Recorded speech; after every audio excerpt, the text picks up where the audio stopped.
अस्सलामुअलैकुम बच्चों, मैं हूं आपका टीचर मासूम माजिद और आज हम लोग आए हैं दूसरी वीडियो के साथ माइटोसिस का सेकंड पार्ट कवर करने। तो बेटा थोड़ा सा पहले रिवाइज कर लेते हैं। तो अगर आपको याद हो तो हम लोगों ने लास्ट वीडियो में बात की थी माइटोसिस की और उसमें हमने पढ़ा था कि जो माइटोसिस है ये सेल डिवीज़न की एक टाइप है। ठीक है, इसमें एक पेरेंट सेल से दो डॉटर सेल बनते हैं और उसके अलावा इसमें जो नंबर ऑफ़ क्रोमोसोम्स हैं वो पेरेंट सेल में और डॉटर सेल में बिल्कुल सेम होते हैं।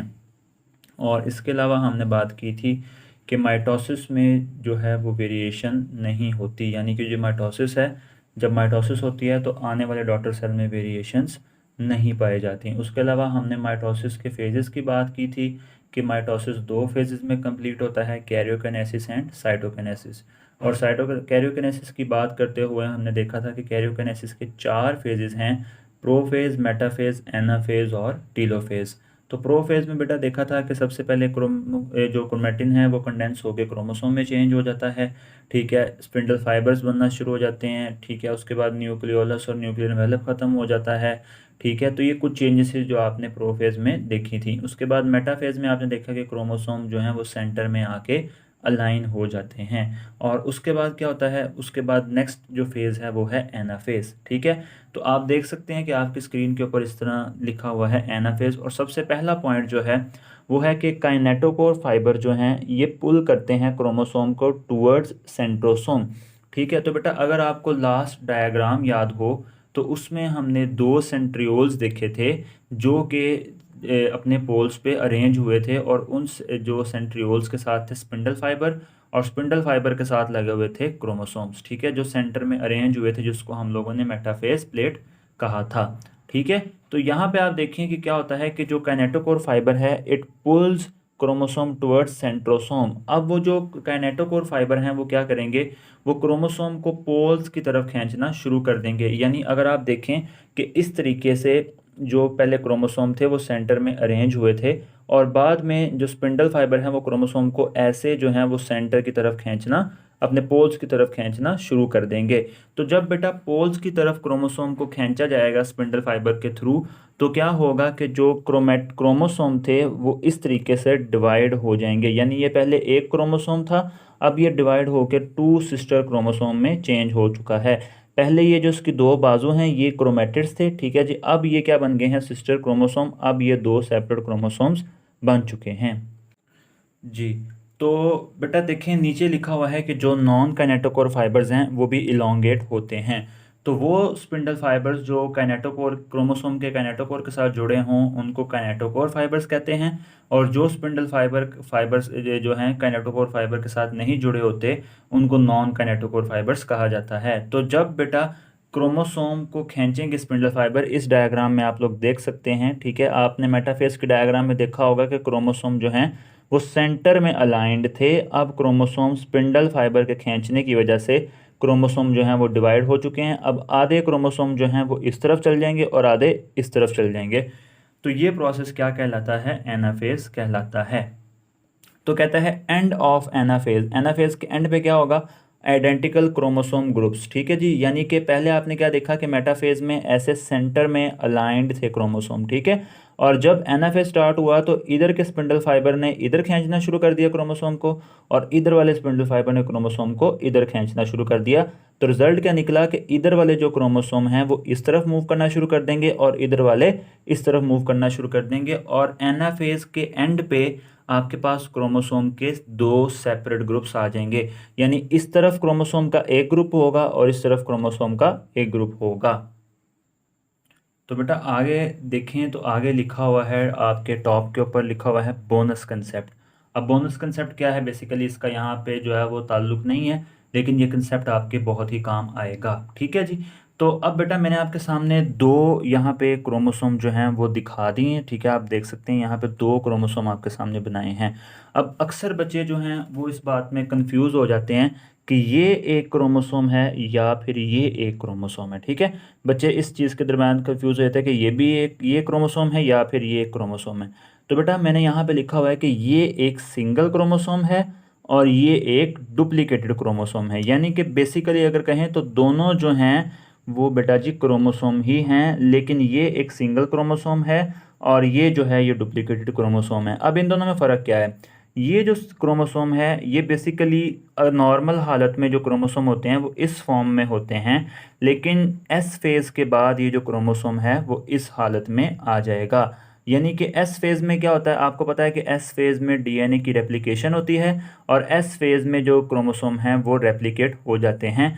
तो पहले इस फॉर्म में होते हैं और उसके बाद क्रोमोसोम इस फॉर्म में हो जाएगा, यानी कि डुप्लीकेट हो जाएगा। और डुप्लीकेट होने के बाद एनाफेज में जब क्रोमोसोम सेपरेट होंगे तो क्रोमोसोम इस फॉर्म में आ जाएंगे, यानी यही डुप्लीकेटेड क्रोमोसोम जब एनाफेज से होकर गुजरेगा तो इसके दो क्रोमेटिड्स, दो सिस्टर क्रोमोसोम्स बन जाएंगे। जैसा कि आपने पिछली डायग्राम में देखा कि ये जो क्रोमोसोम है ये डुप्लीकेटेड क्रोमोसोम है और जब एनाफेज के थ्रू ये गुजरेगा तो ये दो सिस्टर क्रोमोसोम में चेंज हो जाएगा। तो बेटा अगर हम लोग नेक्स्ट फेज़ की बात करें तो ये है जी टीलोफेज़। ठीक है, एनाफेज़ के बाद जो अगला फेज़ आएगा वो क्या है? टीलोफेज़। तो टीलोफेज़ का सबसे पहला पॉइंट आप लोग देख सकते हैं कि क्या है? Reversal of prophase. रिवर्सल का मतलब है उल्ट। ठीक है, तो जो जो प्रोफेज़ में काम हुए थे ये उसके उल्ट होंगे, यानी न्यूक्लियर इन्वेलप प्रोफेज़ में ख़त्म हुआ था। ठीक है जी, ये दोबारा आ जाएगा और हर क्रोमोसोम के गिर्द उसका अपना न्यूक्लियर इन्वेलप होगा। क्रोमोसोम जो हैं वो दोबारा से क्रोमेटिन में चेंज होना शुरू हो जाएंगे। ठीक है जी, जो माइटोटिक स्पिंडल बना था प्रोफेज में वो डिसइंटीग्रेट होना शुरू हो जाएगा, यानी वो डिसअपेयर होना शुरू हो जाएगा। ठीक है, और यहाँ तक न्यूक्लियर डिवीजन क्या हो जाएगी? कंप्लीट हो जाएगी।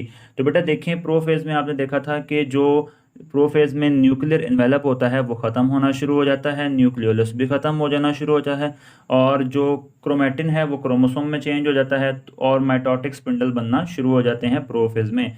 तो टीलोफेज इसके बिल्कुल ऑपोजिट है। ठीक है जी, टीलोफेज में न्यूक्लियर इन्वेलप वापस आ जाएगा, क्रोमोसोम जो है दोबारा क्रोमेटिन की फॉर्म में चले जाएंगे और माइटोटिक स्पिंडल जो है वो ख़त्म होना शुरू हो जाएगा और यहाँ तक बेटा आपकी क्या हो गई है? न्यूक्लियर डिवीजन कंप्लीट हो गई है। ठीक है जी। बेटा जी, तो आज जो लास्ट फेज़ है माइटोसिस का वो है जी साइटोकाइनेसिस। जब मैं आपको माइटोसिस शुरू करवाया था तो उसमें आपको बताया था कि जो माइटोसिस है इसके दो फेजेस होते हैं। पहला फेज़ है कैरियोकाइनेसिस यानी न्यूक्लियस की डिवीजन और दूसरा फेज़ है साइटोकाइनेसिस यानी कि साइटोप्लाज्म की डिवीजन। तो बेटा जो साइटोकाइनेसिस है ये एनिमल सेल में अलग तरह से होती है और प्लांट सेल में अलग तरह से होती है। तो बेटा अगर हम लोग एनिमल सेल की बात करें तो एनिमल सेल में सबसे पहले एक क्लीवेज फरो डेवलप होती है at the place of metaphase plate. ठीक है, यानी सबसे पहले क्या होता है कि सबसे पहले जो मेटाफेज प्लेट जहाँ पे हुआ करती थी वहाँ पे एक क्लीवेज फरो डेवलप होना शुरू हो जाती है। क्लीवेज फरो किसको कहते हैं बेटा जी? क्लीवेज का मतलब होता है एक छोटा सा गड़ा पड़ जाता है। ठीक है, तो वो गड़ा आहिस्ता आहिस्ता गहरा होता जाता है और उससे जो एक सेल है वो दो में डिवाइड हो जाता है। Furrow deepens and divides the parent cell pinches in cell into two daughter cell, यानी कि वो जो पहले जो गड़ा बना है वो आहिस्ता आहिस्ता डीप होता जाएगा और क्या करेगा कि सेल को टू सेल में डिवाइड कर देगा। यानी अगर आप लोग देखें कि ये आपके सामने दो सेल हैं वो पहले इस तरीके से अटैच होते हैं। ठीक है, अब दरमियान में एक गड़ा पड़ेगा और क्या होगा कि वो जो गड़ा है वो आहिस्ता आहिस्ता से डीप होता जाएगा और इस तरीके से दो सेल अलग हो जाएंगे, आपके पास दो डॉटर सेल आ जाएंगे। तो ये काम है किसका जी? एनिमल सेल में साइटोकाइनेसिस इस तरीके से होती है।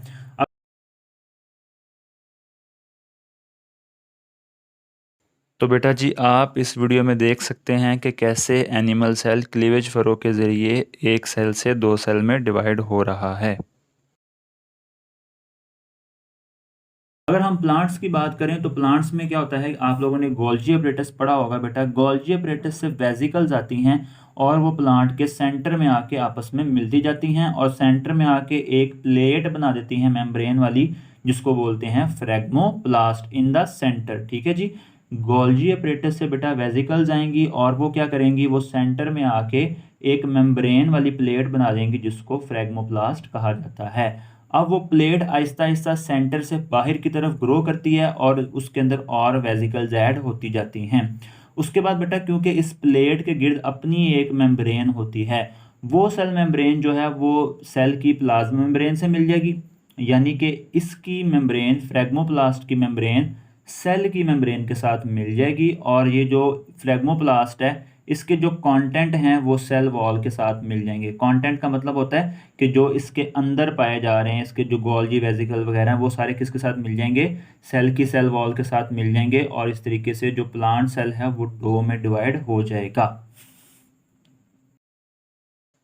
तो बेटा जी आप इस वीडियो में देख सकते हैं कि कैसे जो सेंटर में फ्रैगमोप्लास्ट बन रही है, अब ये फ्रैगमोप्लास्ट जो है वो साइडवेज मूव करेगी और आहिस्ता आहिस्ता जो है वो सेल वॉल के साथ मिल जाएगी और प्लांट सेल दो सेल में डिवाइड हो जाएगा।